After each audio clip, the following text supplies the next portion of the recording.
né? Ou a negativa federal, esse pedido lá para o site da Receita, dizendo que está tudo certo, ou se for menos de 200 hectares, na prática ninguém faz isso, mas está lá na teoria, então é bom vocês saberem, né? Que a menos de 200 hectares pode ser por mera declaração do proprietário. Essa daqui, eu gostaria que vocês tomassem um cuidado, porque a banca também não foi muito feliz. Tá? Flávia, após descobrir que determinado sítio veiculava suas fotos sem a sua autorização, fez em seu computador a captura de tela com tais imagens.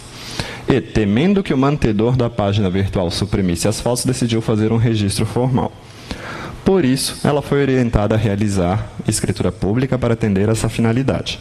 Nessa situação, esse A aqui era da alternativa. Não é cabível nenhuma medida notarial para o registro da situação, uma vez que não há legislação a possibilidade de consignar o fato em tabelionato. A gente sabe que é para isso que serve a ata notarial, né? Está errado. É cabível o registro da situação por ata notarial, na qual o tabelionato de notas descreverá fielmente os fatos, fazendo constar também as imagens no referido instrumento. Correto.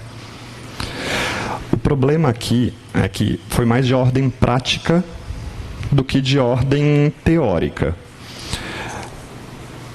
Essa é a correta pela banca. Tá? Então, assinalem essa daqui. Mas, pelo problema, quem fez a captura de imagens foi ela, não o tabelião. Isso, na prática, a gente não estaria certificando de que isso estava na internet. Não, a gente certifica que foram apresentadas fotos, vai saber se é válida ou não, se ela fez em algum Photoshop profissional, alguma coisa. Tá? Então, de ordem prática, estaria incorreto isso também. Tá? Mas pela banca, foi o que eles consideraram correto. É cabível o registro da situação por escritura pública? Não. Flávia deverá, por meio de ação judicial, pleitear o registro da situação? Não. É cabível o registro da situação por meio tanto de ato notarial como de escritura pública em tabelionato, pois ambos os instrumentos servem ao fim pretendido? Não. Então aqui era B com aquela ressalva aí, que não precisava, na verdade, eles terem colocado essa parte da captura. Se eles tirassem aquela linha ali, estava perfeita a resposta.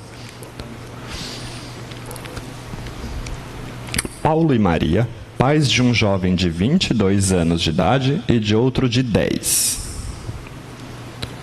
A gente nem precisava ter olhado todo o resto, né? Mas enfim, decidiram se divorciar consensualmente. Para tanto, eles pretendem realizar o procedimento pela via administrativa. Paulo irá acompanhado pelo seu advogado, ao passo que Maria não será assistida por um patrono, por ter sido orientada para o fato de que, por ser o procedimento extrajudicial, não haveria necessidade de assistência. De acordo com a legislação pertinente, nessa situação hipotética, é cabível o divórcio consensual pela via administrativa e constará na escritura pensão limitícia e partilha de bens? Não. Temos 2 erros ali no enunciado, né? Não é cabível o divórcio consensual pela via administrativa porque o casal tem um filho menor? Correto. É cabível o divórcio consensual pela via administrativa, mas não é possível que na escritura pública Maria retorne ao nome de solteira? Não é cabível o divórcio consensual pela via administrativa porque Paulo e Maria devem necessariamente estar assistidos por advogados distintos. É cabível o divórcio consensual por via administrativa? Já está errado aqui porque é cabível. Tá? Então, aqui seria B. Mas percebam que a informação de que ela disse que não precisava de advogado não serviu para nada nas alternativas. Porque nenhuma alternativa falava, não, ela precisa estar constituída como advogado. Então, muitas informações, às vezes, são só bobeira. Né? Atenham-se às questões, porque uma vai estar mais... As alternativas, que uma vai estar mais certa que as outras.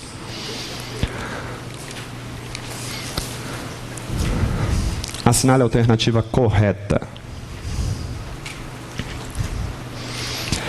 O testamento cerrado não precisa ser registrado nos livros do tabelionato de notas. Precisa. O auto de aprovação vai no livro de testamento. Né? Isso daqui é IESES já. No tabelionato de notas, os livros devem ter o termo de abertura, sendo uma faculdade do tabelião a existência ou não de termo de encerramento. Não. No tabelionato de notas, além dos livros obrigatórios, um dos livros que a serventia deve conter é o livro de reconhecimento de firmas por autenticidade. Para o Amazonas, era essa a correta. Tá? Para nós, não está correto isso daqui. Santa Catarina não existe mais esse livro. A gente tinha no Código de Normas anterior. No tabelionato de notas, o livro de protocolo não é obrigatório, sendo uma faculdade do tabelião sua existência. É obrigatório. Tá? Então, para Manaus era C, mas Amazonas era C, mas aqui em Santa Catarina não temos aplicabilidade nesse quesito. Aqui a questão dos livros, alguns me perguntam o número de folhas. A gente não tem no Código de Normas obrigação de ser 200, 300, cada um utiliza da forma que bem entender, desde que tenha termo de abertura e termo de encerramento informando isso. O único livro que a gente tem com limitação de folhas é o livro de correições, que está lá no Código de Normas, quem estudou que é 100 folhas. Tá? Os outros a gente não tem essa limitação, pode ser livremente.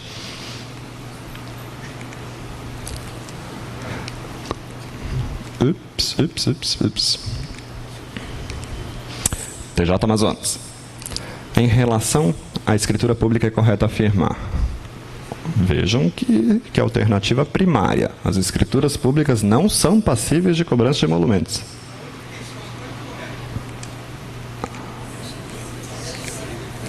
A 17? No Amazonas era C. Mas aqui, para Santa Catarina, estão todas incorretas, questão anulada. Certo? Em relação à escritura pública, as escrituras públicas não são passíveis de cobrança de emolumentos, pelo amor de Deus, né? A gente também tem que comprar o leite das crianças, né? E é com os emolumentos que a gente faz isso. A escritura pública pode ser redigida em língua nacional ou em idioma estrangeiro. Não. São requisitos essenciais da escritura pública, a língua nacional. Cuidem para não confundir, e aí anotem aí do lado, o testamento público segue a mesma regra que a escritura pública, porque é um documento oficial brasileiro. O cerrado pode ser em idioma estrangeiro.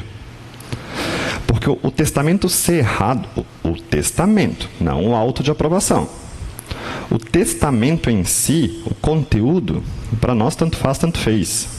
Né? Como eu digo lá para os meus alunos, não influi nem contribui para nada o conteúdo do testamento cerrado. A gente só vai fazer o auto de aprovação, que, na minha humilde opinião, nem deveria ter esse nome porque a gente não aprova nada.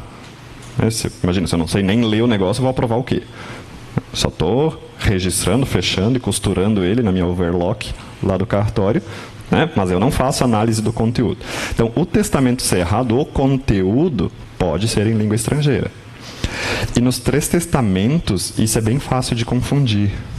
O testamento público tem que ser em língua portuguesa, língua oficial do Brasil. O testamento cerrado, o testamento em si, pode ser em língua estrangeira, sem nenhum requisitos. E o particular, ele pode ser em língua estrangeira se as testemunhas souberem. Então, para cada testamento, a gente tem uma regra específica quanto ao idioma. A escritura pública é o meio jurídico capaz de gerar prova válida no processo das imagens e dos documentos que são colocados na internet. Não é a escritura, né?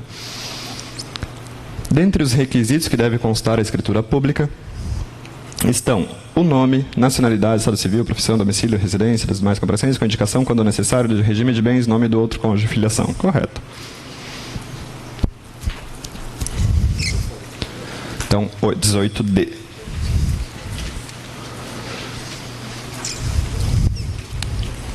Em relação à ata notarial,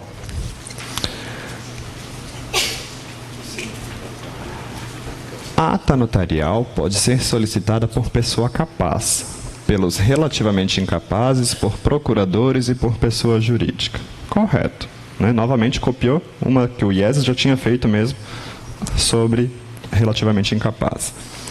As atas notariais devem ser lavradas de segunda a sexta, das 9 às 17. Seria o meu sonho.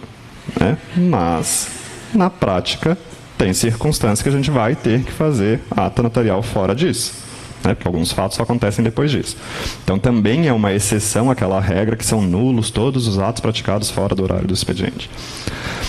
Ao elaborar a ata notarial, o notário deve narrar o fato conforme a vontade do solicitante. Não. Esse daqui é um ato de autoria do tabelião. Para lavrar uma ata notarial não é necessária a presença do tabelião, podendo o solicitante levar um resumo dos fatos que deseja ver reconhecidos e solicitar que os mesmos, aqui é um erro de português, sejam autenticados para que venham a equivaler à ata notarial. Não. Só que, vejam que foi isso que o Distrito Federal fez e considerou correta naquela alternativa da moça que levou as fotos, os print screens lá da ata da internet. O IESES aqui nesse ponto acertou, né? Não pode.